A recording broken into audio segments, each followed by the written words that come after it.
This home that we're about to walk through has this beautiful spiral staircase that looks out to this circular ceiling design, and this home backs up to a greenbelt and a view.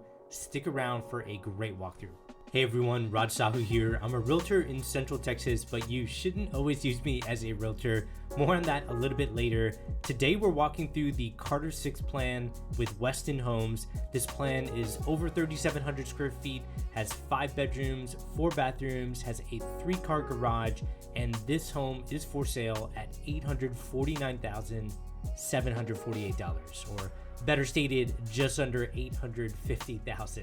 Now that's the circular ceiling design I was mentioning earlier. We will see that from multiple angles, and what I want to walk right out to you is this main living area.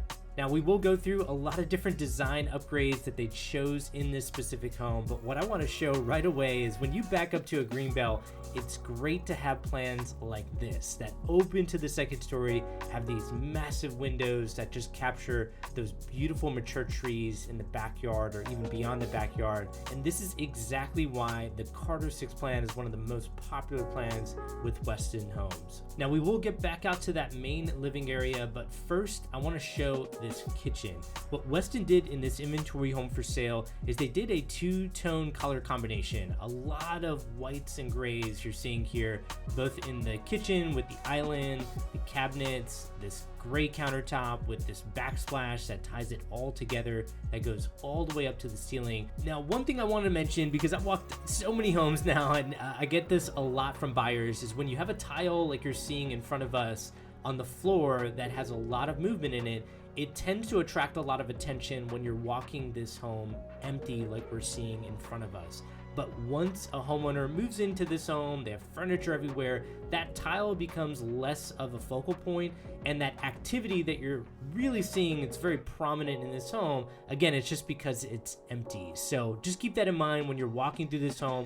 And if at any time you have difficulty visualizing a space, I do have this exact floor plan as a model home walkthrough, which I'll post in the description of this video. So stay with me till the end of this video, and then you can certainly take a look at that home fully furnished, and that will really give you a good idea of what's possible in this home.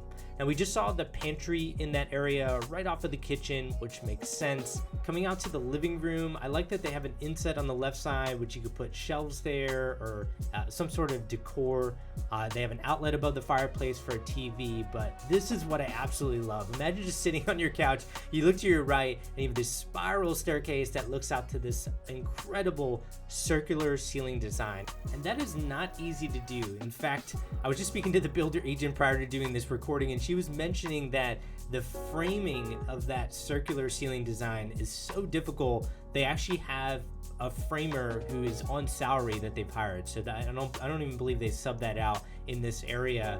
They just have somebody who comes in who knows how to do that really well, who's done it so many times in past Westin homes, and I think that makes sense. I don't see too many builders putting in curves like that in their homes. In fact, a lot of builders are trying to take out curves to take out the complexity in building these different plans. But Westin continues to forge ahead on building these plans with these great curves in the walls. Moving on, we are in the breakfast nook area, which has some great windows that look out to the back patio. Keep in mind that breakfast nook area is not massive because it's not made to be a dining room. There is a separate dining room that we will come back to that is connected with the kitchen.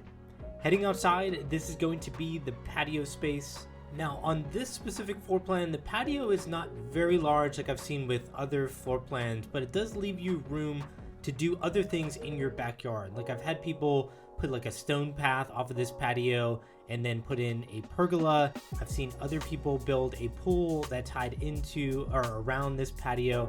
And then this is gonna be a unique shape of a yard because we are in a half cul-de-sac. The actual lot size that they're showing on the MLS is just over 11,000 square feet. So that ends up being just over a quarter of an acre. But either way, my point in sharing all that with you is there is space back there, and how to use that space. Oftentimes it's great to speak to a company about that, whether that's a company for a pool company that can give you a 3D rendering of what it would look like before you actually build out a pool, or if you're not interested in a pool, there are plenty of landscaping companies that can come out there and do some sort of landscaping to make that backyard feel special. Getting back into the plan, we are in the primary bedroom. I love the double tray ceiling in here.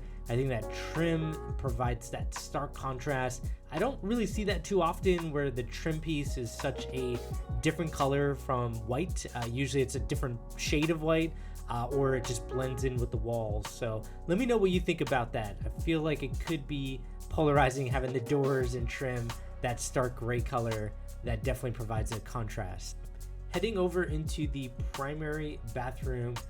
In the primary bathroom, we have sinks on either side of the bathroom, and in the middle, you have that freestanding tub, you have a walk-in shower. I like that above the freestanding tub, there's an area that just is kind of inset in the wall. Looks perfect for just like a big mirror or maybe some artwork in that area. And overall, I like how the bathroom is well lit because of the window that's on the left side, left of this walk-in shower. Heading into the walk-in shower, they did a horizontal accent band, which I think provides a good contrast in here. And then overall, I liked how they have the handle to open up the shower head on the right side, opposite of the shower head that's on the left side.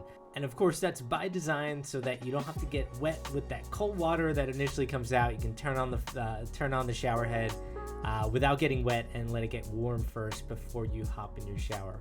Moving on, we do have two closets in this primary bathroom. We have this one closet that looks out to the back of the home. I like how they still fit a window in here. I think natural light's really important, especially when you're waking up, getting ready for the day, and it's nice to just have a window that backs up to that green belt and those beautiful trees that are back there.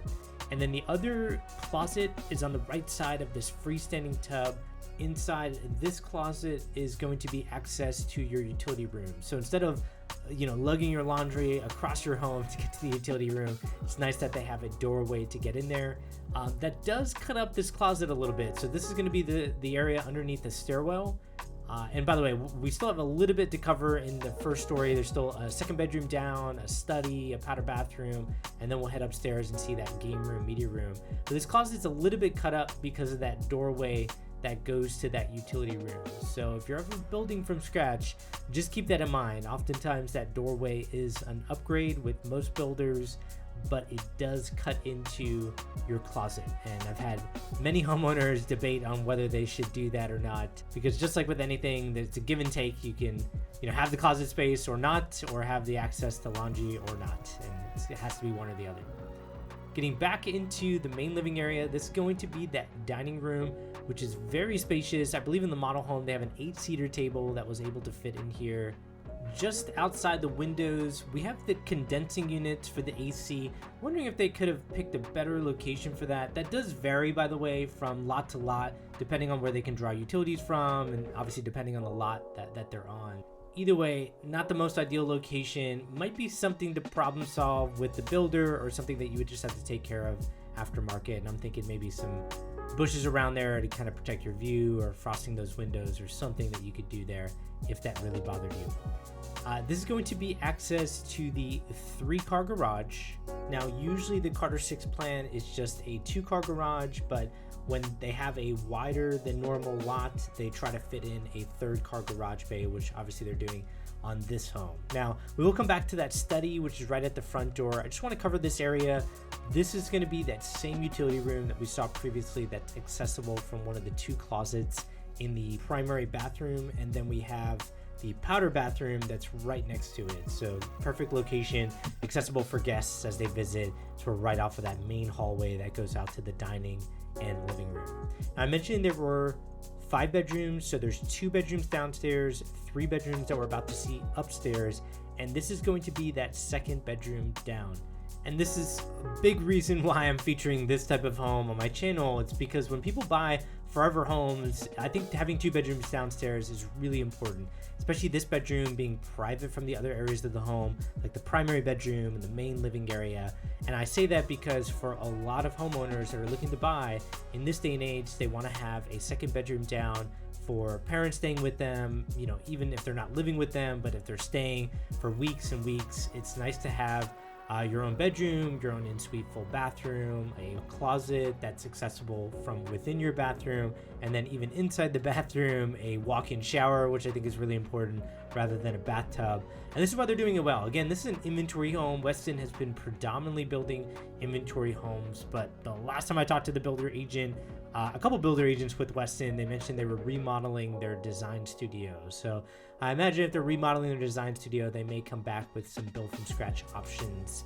And I actually believe there might be one community where they're just starting to bring up some build from scratch options. So I'm hopeful that that comes up in the near future, just so that there's some other options out there where you can buy one of these inventory homes where you get this great floor plan, like right next to the stairwell, you have this area that you could put like a bench seat or a statue or some artwork there, and it all looks up to that amazing circular design. But if you don't like the color scheme of this inventory home, then you can of course just build this plan elsewhere on your own lot and pick everything from scratch. And from what I've found with most of my buyers, they tend to love building from scratch, because even though it takes more work and even though it takes more time, it's so worth it at the end. Because when you walk into your home and you built everything from scratch, you picked everything, you tend to compromise so much less than in other homes, and I find it so worth it, especially at the end when you walk this home complete. Moving on, we are in the game room area. I like on this specific lot, there's no neighbor on the left side. I believe that's a pump station over there, but I would have to double check that with the builder agent.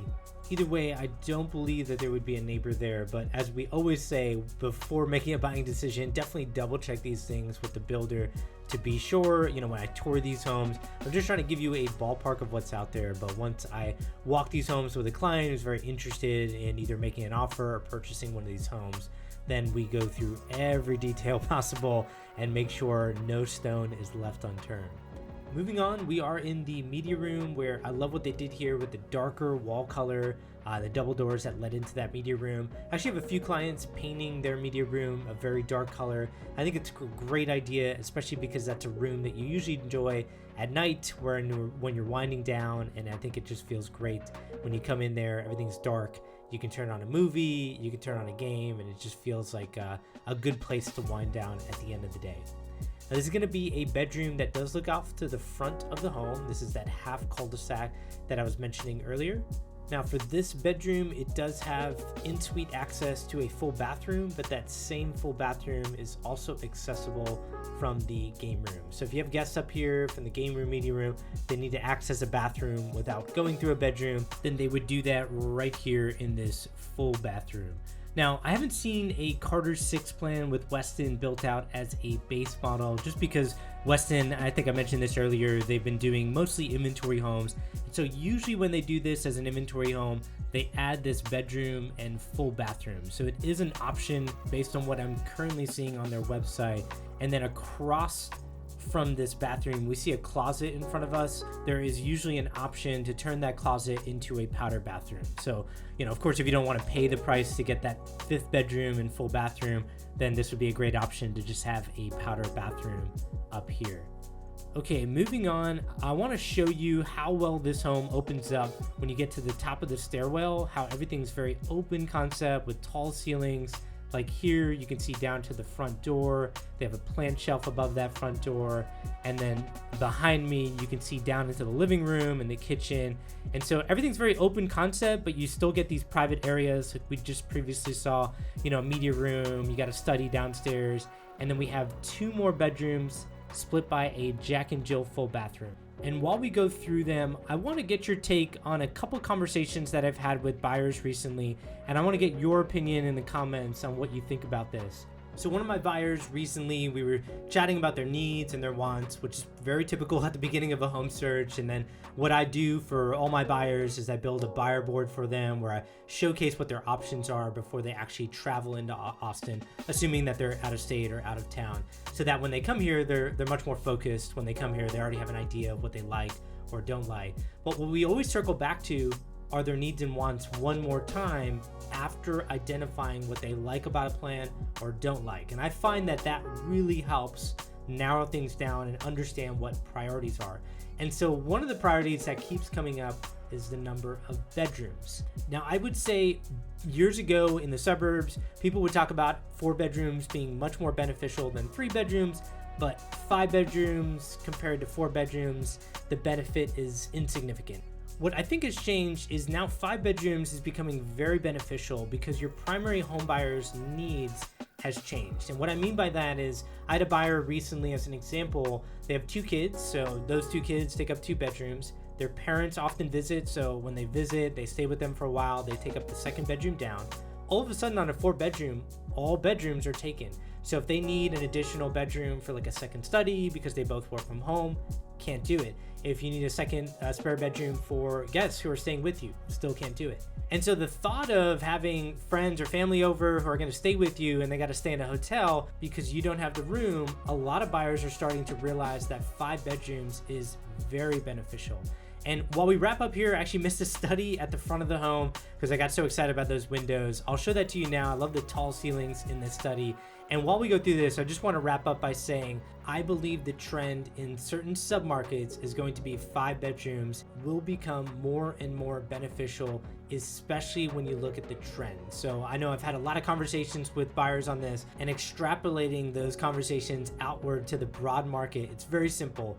Millennials, there's 70 million millennials, the biggest generation in the United States, and right now they're reaching peak earning years.